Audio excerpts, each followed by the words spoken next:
안녕하세요. 네, 반갑습니다. 저는 김진수라고 하고요. 이제 전기 기기를 담당하게 됐습니다. 그래서 일단 간단하게 제 소개부터 먼저 드리고 가도록 하겠습니다. 이름은 알려드려야 되니까 일단 이름은 이렇게 됩니다. 시험은 나오지 않지만 그래도 우리 저기 기기쌤이 김쌤입니다. 이런 정도는 알아주시는 것도 감사하겠습니다. 자, 우리 기기를 이제 처음 만나셨는데요. 이제 본격적으로 강의에 앞서서 우리 기기에 대해서 조금 간단하게 설명을 좀 드리고 이제 기초이론이라고 하는 교재 15페이지 자, 이 책의 기초이론. 그래서 우리 기기를 배우는 데 있어서 가장 또 기본적인 거 우리 이제 단어 하나가 있는데요. 이제 그거 하나 좀 알아보고 시작하도록 하겠습니다. 자, 일단 우리가 배우고자 하는 이제 기기는요. 우리가 기자가 너무 많죠. 그래서 전기의 기기. 자, 앞에 기자는 주로 회전기를 상징합니다. 그래서 여러분들이 배우시는 기기라는 과목 안에는 5개 챕터가 있어요. 그래서 직류기, 그 다음에 동기기, 그 다음 변압기, 자, 그 다음에 유도기, 그 다음 정류기.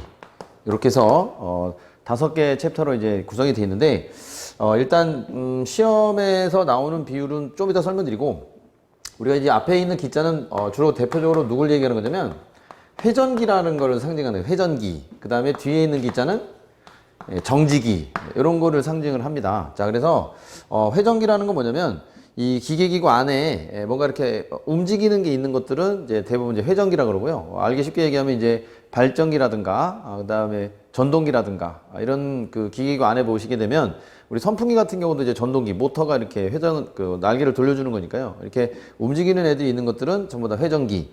그 다음에 이제 대표적으로 이제 정지기는 우리 변압기 아시겠지만 그 변압기는 가만히 이제 아무것도 움직이지 않는 상태에서 전기를 바꿔주는 이러한 성질이 있는 게 이제 변압기죠. 그래서 가장 대표적으로 회전기라 그러면 우리 이제 직류기, 그 다음에 동기기, 그 다음에 유도기, 이렇게가 이제 회전기로 들어가는 애들이고요. 그 다음에 이제 정지기라고 하는 것은 아까 얘기했지만 이제 변압기도 있지만 전기의 성질을 이제 바꿔주는, 그러니까 교류를 직류를 바꾼다거나 이런 역할을 하는 이 정류기 소자, 이런 것들도 뭔가 움직이는 애가 없죠. 그래서 가만히 정지해 놓은 상태에서 이제 기기가 이제 움직이고 있는데, 자, 그러면 기기는 이제 전체적으로 이렇게 돼 있고, 그 다음에 이제 직류기라고 하는 것도 크게 전기의 종류는 이제 여러분들이 아시겠지만 이제 직류가 있고 교류가 있는데, 여긴 교류라는 말을 하나도 안 했어요. 하지만 이 동기기라고 하는 말이 일종의 교류기를 얘기합니다.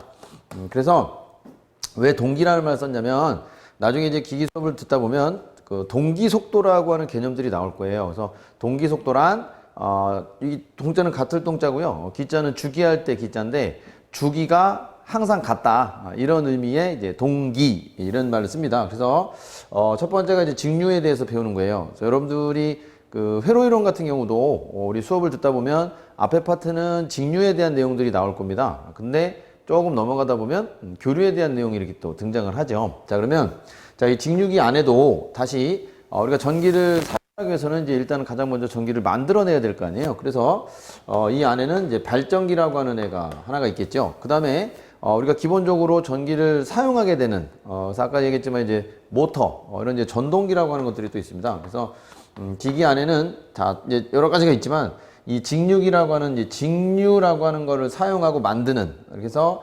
발전기와 전동기, 뭐 아시겠지만 얘는 이제 제너레이터에 G라고 쓰고요, 모터라고 쓰겠죠, 이렇게. 그래서 이 두 가지를 통틀어서 우리는 뭐라고 한다, 직류기라고 하는 거고요.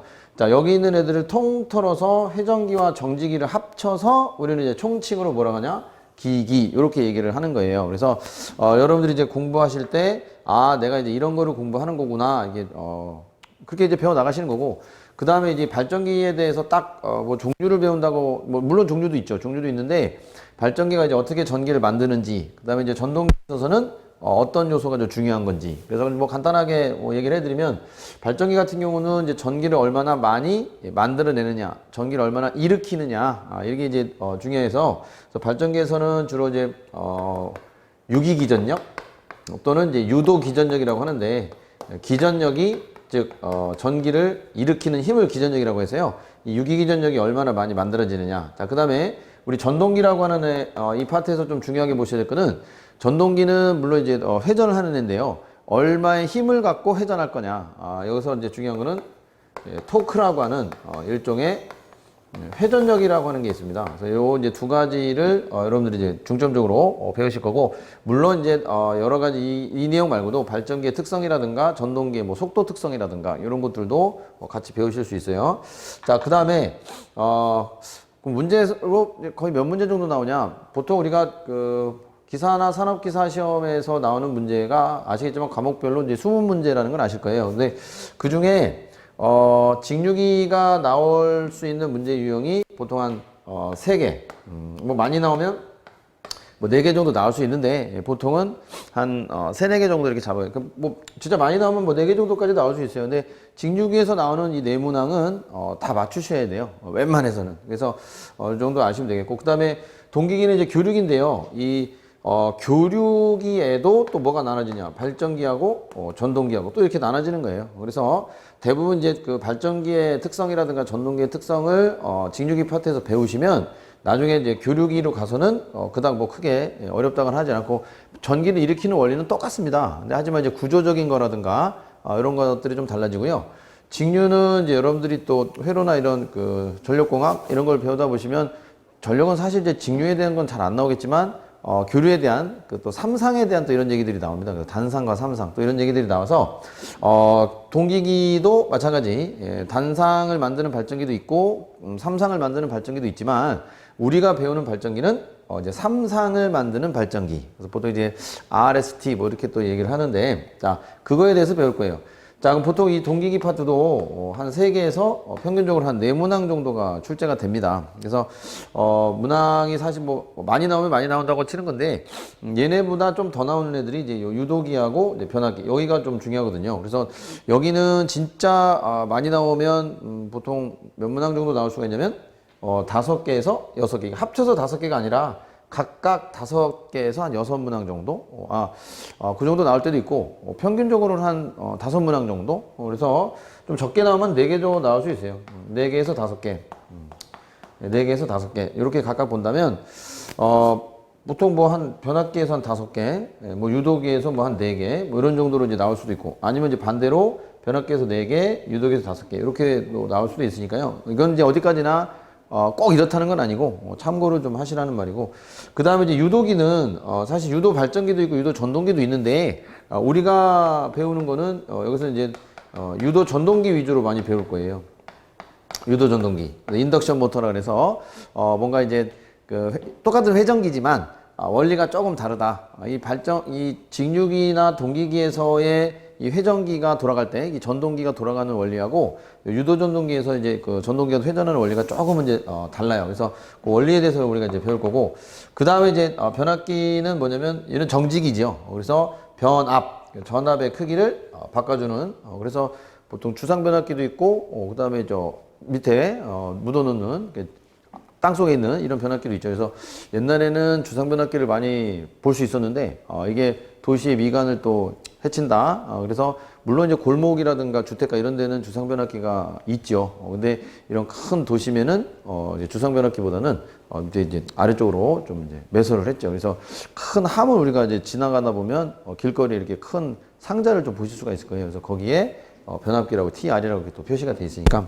자, 그 다음에 이제 정류기. 정류기는 보편적으로 2개에서 한 3문항 정도 나옵니다. 그래서 뭐 딱 뭐 이렇게 개수를 다 맞춰서 나온다는 건 아니지만 평균적으로 보면 요 정도 문제 개수가 좀 출제가 되고 있다.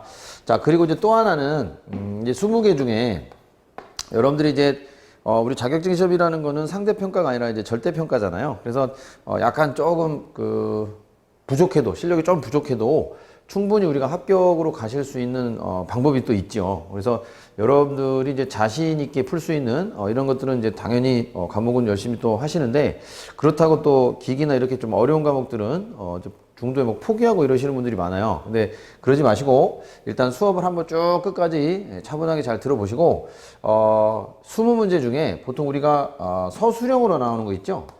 서술형, 이제 말로 물어보는 거. 요게 보통 옛날에는 뭐 한 10개, 그 다음에 뭐 계산 문제가 10개다. 이렇게 이제 반반씩 나오는 경향도 있는데, 보통은 이제 서술형이 10개에서 한 12문항 정도 나오고요. 계산은 한 8개에서 10문항 정도 이렇게 나와요. 그러면 뭐 10개, 10개씩 나온다고 뭐 쳐도 상관없지만, 비율이 한 요 정도로 이제 좀 조정할게요. 12개 내지 8개. 자, 그러면, 여기서 일단 서술형은 사실 계산 문제보다 좀 어려워요. 왜 어려워요?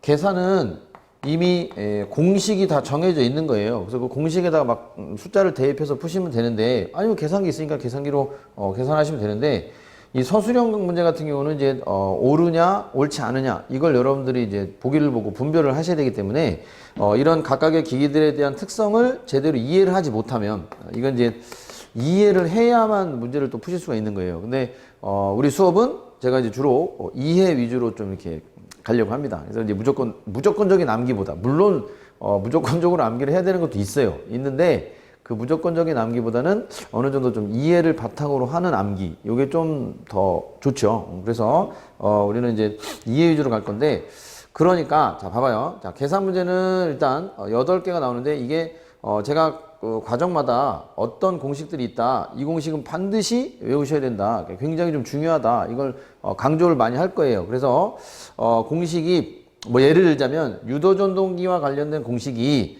한 7개가 있는데, 유도전동기에서 문제가 한 5문제가 나온다고 치면 계산 문제는 무조건 2개가 나옵니다. 그러면 나머지 3개는 말로 물어보는 건데요. 아니면 반대일 수도 있지만, 계산 문제가 2개가 나왔다고 치면 유도기에 해당하는, 유도전동기에 해당하는 7개 공식 가운데 무조건 그 공식 안에서 사용되는 문제만 2개가 나오는 거예요. 그러니까 당연히 공식만 잘 외우시면 얼마든지 그 계산 문제 2문제는 자신있게 또 풀어내실 수가 있다. 자, 그럼 그와 같은 방식으로 따진다면, 자, 만약에 계산 문제 8개가 나왔다. 그러면 공식을 잘 이용해서 문제를 푸실 수 있는 것들이, 내가 확실하게 풀 수 있는 게, 예를 들어서 8개 중에서 6개 정도는 내가 확실하게 이거는 맞췄다. 자, 그러면 이제 2개가 부족한데, 자, 그건 이제 떠나서, 자, 일단 6개 확실하게 맞았다는 거는 일단 과락을 면할 수 있는 쪽으로 이제 가는 거예요. 그러면 6개는 확실하게 맞추시고, 자, 그 다음에 서술형 이제 12개 중에 자, 아무리 못해도 절반 정도는 맞으셔야죠. 그래서 공부를 한 시기도 있고 어느 정도 내용도 이해 위주로 한다고 했으니까, 자, 12개 중에서 아무리 못해도 몇 개 맞추실래요? 본인들이 이제 스스로 생각했을 때, 저는 6개 맞췄으면 좋겠는데 이 6개를 또 맞추기가 또 힘들단 말이에요, 사실은. 그래서 여기서 못해도 한 5문항 정도만 확실하게 맞춰준다면, 5개만 확실하게 맞춰준다면 이 5개, 6개 합치면 이게 총 몇 개가 돼요? 그래서 11개가 되죠.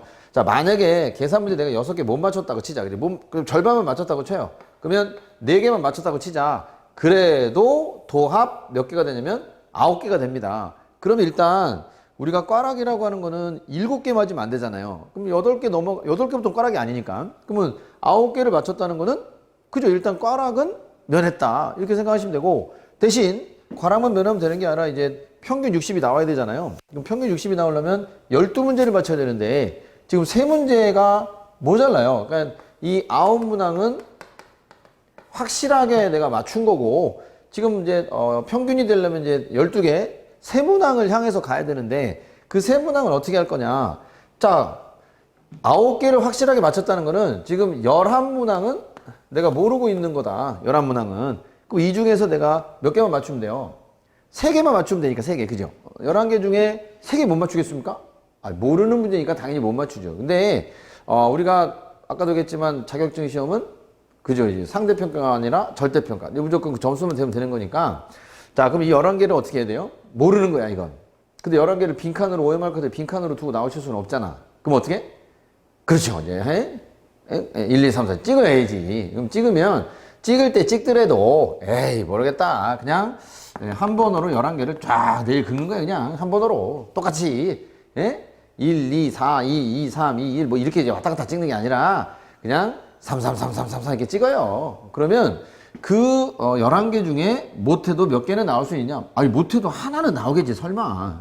그럼 하나 나오면 그냥 10개 되는 거야, 10개. 그래서 일단 절반 이상만 맞춰주면, 기기에서 절반 이상만 맞춰주면, 20개 중에 10개 정도 맞춰주면, 그죠? 이제 다른 과목에서 커버가 되는 것들이 있죠. 그래서 여러분들이 열심히 또 공부하다 보면 뭐 전기설비 기술 기준이라든가, 그 다음에 아니면 뭐 회로 이론이라든가 이런 데서 또 평균 이상이 또 나올 수도 있단 말이에요. 그러면 그렇게 해서 하나 내지 여기서 두 개만 나와준다면 9문항과 2문항을 합치면 이제 총 11문항이 됩니다. 그러면 어느 정도 평균에 도달할 수 있는 거고, 이거는 지금 제가 최소로 잡은 개수예요. 그러니까 최소로 8개 중에 4개 맞췄다.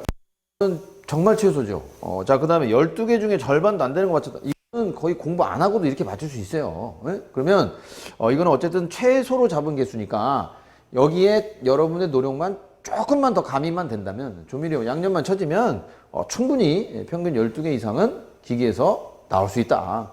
여러분들 아시겠지만 이제 뭐 모든 과목들이 다 물론 어렵죠. 어렵지만 기기가 특히 이 과목을 좀 이해하시거나 하는데 조금 더 어려우실 수가 있어요, 사실은.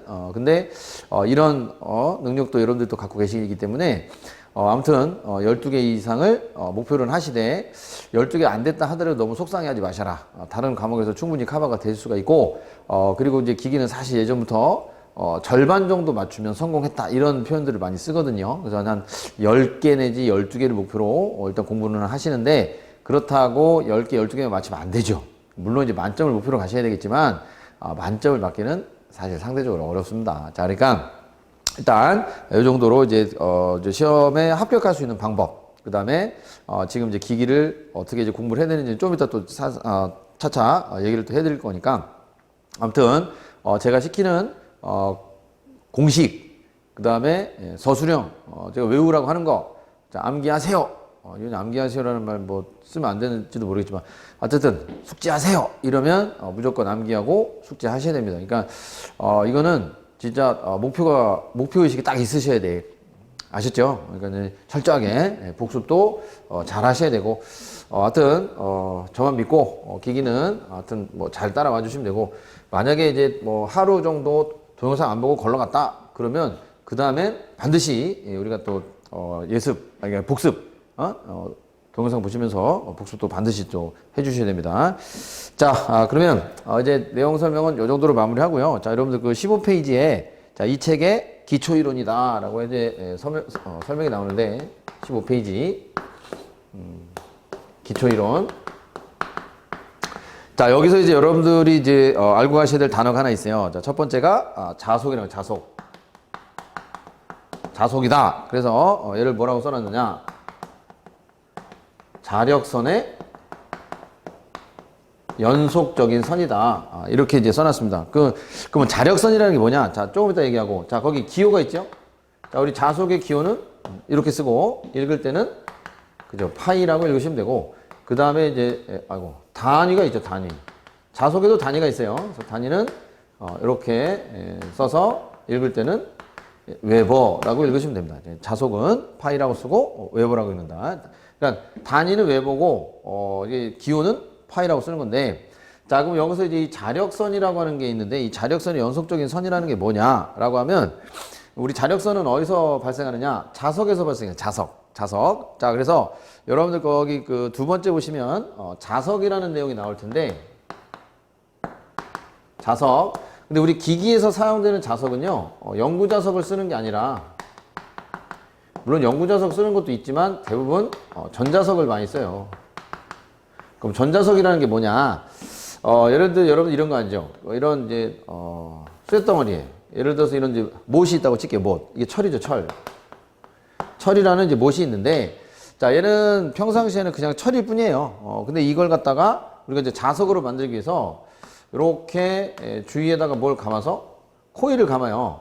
코일은 성분이 동이죠, 동. 그래서 이 코일에다가 우리가 이제 전기를 이렇게 인가하면 이 플러스고 마이너스죠. 그러니까 전기를 인가하면 이 코일을 타고 뭐가 흘러갈 거다.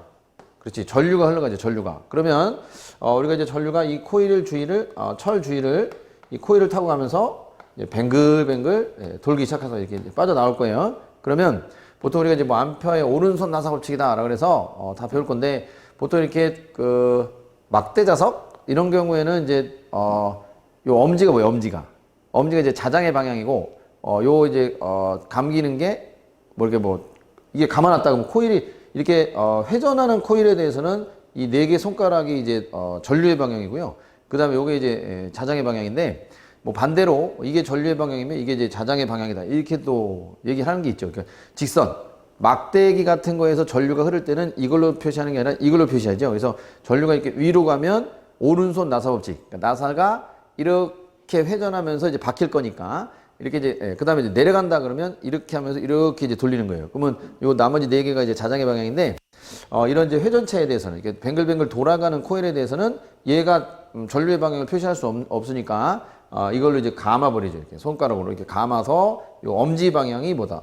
이게 이제 자속이 진행하는 방향이에요. 그러면 결과적으로 이 전자석이라는 거는 아무런 역할도 못했던 이 쇳덩어리가 결과적으로는 이 전기의 힘에 의해서 뭐 전기적인 성질에 의해서 자석의 성질을 띨 수 있다. 그러면 이 주위에 뭐가 생기냐? 이렇게 자장이라고 하는, 자기장이 미치는 이제 이런 범위가 이렇게 만들어집니다. 그러면 이런 것도 우리가 다 자력선이라고 하는데, 이런 자력선들의 연속적인 선, 여기서 빠져나오는 이런 자력선의 연속적인 선을 우리는 뭐라고 그러냐?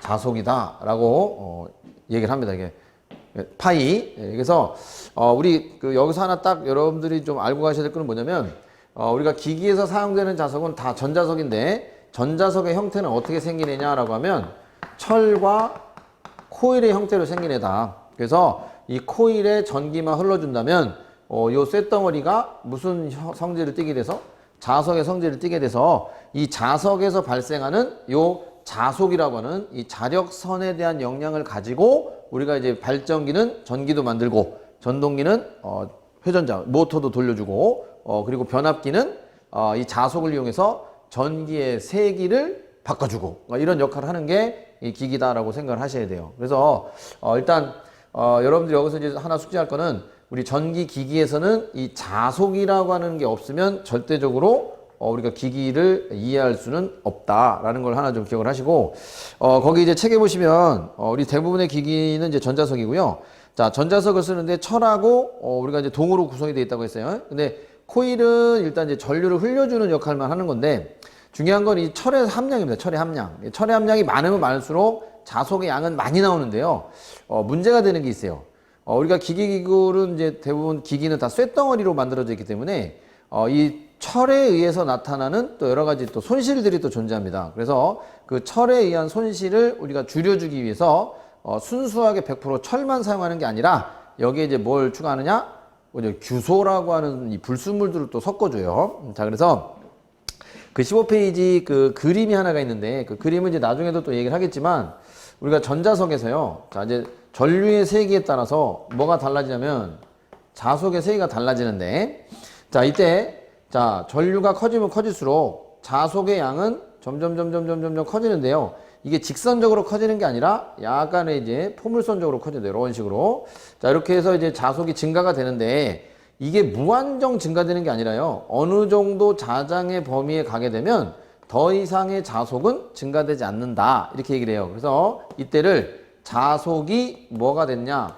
포화됐다, 이런 식으로 얘기합니다. 자속에 포화다. 그럼 자속이 포화됐다는 말은 전류가 아무리 그 이상으로 커진다 하더라도 자속의 세기는 그저 이제 커질 수는 없다라고 하는데, 사실 이렇게 하다 보면 이제 뭐가 문제가 되냐면, 이 자속이 포화되기 전까지는, 자속이 포화되기 전까지는 전류의 세기에 따라서 자장이 올라갔다 내려갔다 하는데, 한번 자속이 포화가 되면 올라갈 때는 이렇게 올라가지만, 포화가 된 다음엔 전류의 세기가 줄어들 때 이 증가했던 길을 따라서 감소하는 게 아니라 감소하는 길이 이렇게 새롭게 만들어진다는 게 이제 문제예요. 그래서 같은 전류에 대해서 증가할 때 자속의 양과 감소할 때 자속의 양이 서로 어때? 전류의 세기가 다르잖아요. 그지? 증가될 때 자속은 여기인데 같은 전류에 대해서 감소될 때는 자속이 이만큼 가 있잖아요. 그러니까 증가될 때는 여기지만 감소될 때는 이만큼에 해당되니까, 이 값이 달라지면 우리가 계산이라든가 이런 거를 할 때 혼돈이 생겨요. 어떤 값을 갖고 해야 될지. 그래서 보통 기기에서는 아무런 말이 없어도 이 자기 포화를 어떻게 하라고 그러냐? 무시하라, 이렇게 얘기를 해요. 근데 실질적으로는 뭐가 있다? 자속의 포화가 있습니다. 그러면 이게 이제 자속의 포화를 감안하면 감소되는 건 이렇게 감소되는 거예요. 그러면 전류가 흐르지 않아도 전자석이라는 애는 한번 자속이 포화가 되고 나면 자속이 제로로 떨어지는 게 아니라 전류가 제로라 하더라도 자속이 어느 정도 이렇게 남아있는 범위가 생겨요. 이거를 우리는 뭐라고 부르냐? 잔류작이라고 불러요. 잔류작이. 그러면 이게 언제 사라지냐라고 하면 시간이 한참 지나야 됩니다. 그래서 쭉 떨어졌다가 다시 여기서 이렇게 올라오는데요. 자, 그러면 이제 전류가 커질 때는 여기를 따라서 올라가는 게 아니라 이제는 이렇게 줄어들었다가 이런 식으로 커진다. 이렇게 얘기를 합니다. 그래서 요 X축에 해당하는 크기를 우리는 뭐라고 부르냐? 이건 보자력이라고 하는데, 됐어요. 네, 이런 것까지는 뭐 됐고. 자, 그러니까 이 전자석이라고 하는 애가 한번 자속이 포화가 되면 이 자속이 발생되는 곡선이 어떻게? 이런 식으로 이제 달라진다는 거거든요. 그래서 이 곡선을, 무슨 곡선이라고 하냐?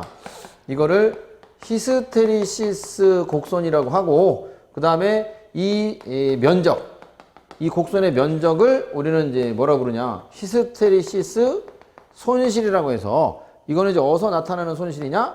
철에서 나타나는 손실이다. 이렇게 얘기를 하는 거예요. 그래서 여러분들 그 밑에 3번에 가시면 철손이라는 말이 써 있는데, 자, 3번 여기다 쓸게요. 3번. 철손이 있는데, 철손은 이제 두 가지가 있어요. 히스테리시스 손이라고 하는, 지금 방금 그렸던 저런 손실이 있고, 그 다음에 이제 맴돌이 전류손이라 그래요. 맴돌이 손 또는 맴돌이 전류손. 이제 옛날 말로는 와류손이라는 말을 이렇게 썼는데, 결과적으로 이 히스테리시스 손이라든가 이 와류손이라고 하는 애들은 전부 다 이 철손 안에 들어있는 애들이에요. 그래서 어떻게든 이 손실을 우리가 이제 줄여야 됩니다. 그럼 이 손실을 줄인다는 거는 저 그래프에 있어서 이 면적을 줄여야 된다는 소리밖에 안 돼요. 그러면 이걸 면적을 어떻게 줄이느냐라고 하면 순수하게 철을 사용하는 게 아니라, 우리가 이 전자석을 만들 때 이 순수하게 철을 쓰는 게 아니라 철에다가 뭘 섞어라? 규소라는 걸 섞어서 규소 강판이라는 걸 사용하게 되면 이 면적이 작아지는데, 그 이유가 우리가 순수한 철은 자속의 포화가 여기서 이루어진다면 우리가 규소를 섞으면 자속의 포화는 여기서 나타난다고 얘기를 해요. 그러니까 다시 해서 자속이 포화되는 시점이, 철에다가 불순물을 섞으면 자속에 포화되는 시점이 어때요? 조금 더 빨리 생긴다 이거예요. 그러면 그래프가 이런 식으로 면적이 줄어들 수 있다 이렇게 얘기를 합니다. 그래서 우리가 이 히스테리시스 손을 감소시키기 위해서는 순수하게 철만 쓰는 게 아니라 철에 뭘 섞어서 사용하자? 규소라는 걸 섞어서 사용하자. 그래서 이런 강판을 무슨 강판이다? 규소 강판이라고 하고, 이 규소 강판은 히스테리시스 손을 감소하는 데 있어서는 뭐야? 가장 좋은 또 대책이다 이렇게도 얘기를 해요. 그래서 그거를 일단 하나 적어 놓으시면 좋을 것 같고, 그때 그 규소의 함량이라든가 뭐 강판의 두께라든가 이런 것들이 있는데, 이런 것들은 뭐 크게 외우실 것까지는 없습니다. 그래서 강판의 두께는 좀 얇게 0.35에서 0.5mm 정도 이렇게 얇게 썰어서 쓰라는 소리고요. 이때 규소의 함량은 회전기는 뭐 1에서 2%, 정지기는 3에서 4%를 섞으라고 하는데, 철의 함량에 대해서 비율입니다. 그래서 이렇게 쓰라고 하는데 뭐 이 정도까지는 안 해오셔도 되고, 그 다음에 그 와류손이라고 하는 맴돌이 전류손이라고 하는데, 얘는 방금 전에 그 규소 강판을 쓰시는데요. 두께를 얼마로 쓰시라 그랬지? 0.35에서 0.5mm 정도 이렇게 얇은 걸 쓰라 그랬어요. 근데 기기는 사실 전체적으로 기기의 크기가 어때요? 굉장히 크거든요. 그러면 이 철을 갖다가 큰 거를 쓰는 게 아니라 이렇게 얇은 거를 여러 개를 포개서 사용해라 이런 소리예요. 그래서 여기서 또 하나 알고 할 거는 이 맴돌이 손이라는 거를 또 우리가 감소시켜 줄 수 있는 대책이 하나가 있는데, 이게 뭐냐면 이 규소 강판을 0.35에서 0.5mm로 굉장히 얇게 해서 이거를 여러 개를 이렇게 포개서 이렇게 해서 사용하라는 소리예요. 그러면 이러한 강판을 우리는 또 뭐라는, 이런 철심을 우리는 성층철심이다 이렇게는 성층철심. 그래서 이 와류손이라는 애를 또 감소시켜 줄 수 있는 방법에는 뭐가 있다? 성층철심이다 이런 게 또 있어요. 그래서 이 규소 강판과 성층철심을 사용한다는 말은 결과적으로 뭘 줄여주기 위해서다? 이 철손이라고 하는 애를 감소시켜주기 위해서다라는 걸로 또 하나 기억을 해야 돼. 기억. 그러니까 지금 당장 외우라는 게 아니라 일단 이런 내용이 있구나라는 거를 일단 기억을 좀 하셔라 이 말이에요. 자, 됐습니다. 그래서 그 히스테리시손에 대한 것까지 이 정도로 마무리하고 그 공식은 몰라도 됩니다. 히스테리시손이라든가 와류손에 대한 공식은 몰라도 되는데 단 거기 와류손에서요 그 F제곱에 B의 제곱에 T제곱이라고 써 있는데 그 T가 시간이 아니라 걔는 두께입니다. 두께. 방금 이제 규소 강판의 두께. 그래서 그걸 이제 성층에서 쓴다는 건데 그 강판의 두께에 따라서 와류손의 크기가 달라진다 이거예요. 근데 제곱에 비례해서. 그러니까 가급적이면 얇게, 작게 써야 된다 이런 말이죠. 그래서 그걸 하나 좀 기억만 좀 딱 하고 계시면 되겠고, 그 다음에 이제 맨 하단에 나오는 그 건전지 달려 있는 이게 그 회로도가 하나가 있는데 이 회로도는 좀 간단하게 좀 이해하실 건 뭐냐면 우리가 보통 부하가 증가되면 보통 이제 부하가 증가되면 부하 전류가 어떻게 되냐 물어봤을 때 여러분들은 주로 뭐라고 대답하냐면 부하가 커진다는 거는 저항이 많아지니까 뭐 전류가 떨어지겠죠. 그래서 부하 전류가 감소합니다. 이렇게 얘기할 수가 있는데 그건 아니다. 부하라고 하는 거는 전기 에너지를 소비하는 장치, 물건, 그러니까 전기 에너지를 소비하는 것들을 우리는 부하라 그래서 이 전기 에너지를 소비하는 애들이 많아지면 많아질수록 우리 이제 부하 전류는 훨씬 더 커져야 된다. 이렇게 얘기를 하는 거예요. 그래서 그 대목을 한번 읽어보세요. 그래서 부하가 증가되면 부하 전류 증가, 부하가 감소하면 부하 전류 감소. 그래서 보통 우리가 이 회로도의 모양에서요, 우리 그 이 부하에 나타나는 단자전압, 그러니까 부하에 나타나는 단자전압 V라고 하는 값을 V를 갖다가 계산해봐라 그러면 자, 그 스위치를 닫으면 당연히 뭐가 흐르겠어요? 전기가 흐르겠죠. 그러면 이 스위치를 닫았을 때 이 스위치를 딱 닫으면 여기 전기가 흘러서 여기 이제 부하라고 하는 이걸 꼬마전구라고 하게 꼬마전구.